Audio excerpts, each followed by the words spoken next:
নমস্কার, আমি পার্থ। বহু ছাত্রছাত্রীর অনুরোধে আমি আমার এই চ্যানেলে আমারই নিজের লেখা বই easy English writing and English grammar বইটি থেকে ধারাবাহিকভাবে ইংরেজি রাইটিং এবং গ্রামারের বিভিন্ন গুরুত্বপূর্ণ সেগমেন্ট তুলে ধরছি। ইংরেজি রাইটিং সাধারণ ছাত্রছাত্রীর ক্ষেত্রে একটি ভীতির কারণ, আর সেই কথা মাথায় রেখেই আমি আমার এই লেখা বইটিতে ইংরেজি রাইটিং খুব সহজভাবে তুলে ধরেছি। আমার আজকের টপিক স্টোরি রাইটিং। স্টোরি লিখতে গেলে যেগুলি খেয়াল রাখতে হবে সেটি হচ্ছে, প্রথমে স্টোরি কথাটি লিখে তার নিচে দাগ দিতে হয়। এরপর শিরোনাম বা টাইটেল লেখার জায়গাটা ফাঁকা রেখে দিতে হয়। 2 নম্বর, প্রদত্ত আউটলাইন্স থেকে গল্প বা ঘটনার প্লট বা বিষয়বস্তু সম্বন্ধে সুস্পষ্ট ধারণা না হওয়া পর্যন্ত সেগুলি বারে বারে পড়তে হয়, মানে আউটলাইন্সটি বারে বারে পড়তে হয়। 3 নম্বর, লেখা স্টোরিটি যেন প্রদত্ত আউটলাইন্সগুলির মধ্য দিয়েই স্বাভাবিকভাবে শেষ হয় সে বিষয়ে লক্ষ্য রাখতে হবে।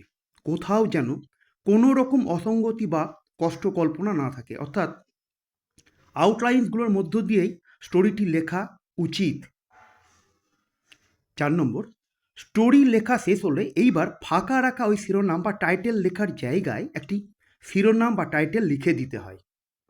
5 নম্বর, গল্পটির প্রধান চরিত্র বা বিষয়বস্তু বা ঘটনা বা গল্পের সাথে সুসঙ্গত কোনো প্রভাব বা প্রচলিত উক্তি টাইটেল রূপে ব্যবহার করা যেতে পারে।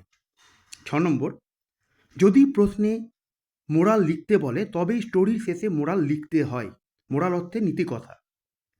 7 নম্বর, খুব ইম্পর্টেন্ট, স্টোরি শুরু করলে যে লাইনটি দিয়ে শুরু করা যেতে পারে সেটি হলো, from the given outlines, comma, we can build a concrete structure of a story. প্রত্যেকটি স্টোরির শুরুতেই এই লাইনটি লিখে দেওয়া যেতে পারে, এই জন্য এই লাইনটি মুখস্থ রাখতে হবে। স্টোরি সাধারণভাবে অতীতকালে অর্থাৎ পাস্ট টেন্সে লেখাটাই বাধ্যতামূলক। নিচে স্টোরির একটি নমুনা দেওয়া হলো। এই রকম বিভিন্ন ইম্পর্টেন্ট টপিকের ওপর আলোচনা শুনতে আমার চ্যানেলটিকে সাবস্ক্রাইব করুন, লাইক দিন এবং প্রচুর পরিমাণে শেয়ার করুন। আর এই বইটি সহজভাবে পেতে আপনারা অ্যামাজন বা ফ্লিপকার্টে আমি লিঙ্ক শেয়ার করে দিচ্ছি, ওখান থেকে কিনে নিন। দেখবেন ইংরেজি রাইটিং এবং গ্রামার কত সহজেই আপনারা শিখতে পারছেন, লিখতে পারছেন। আমি হলফ করে তা বলতেই পারি।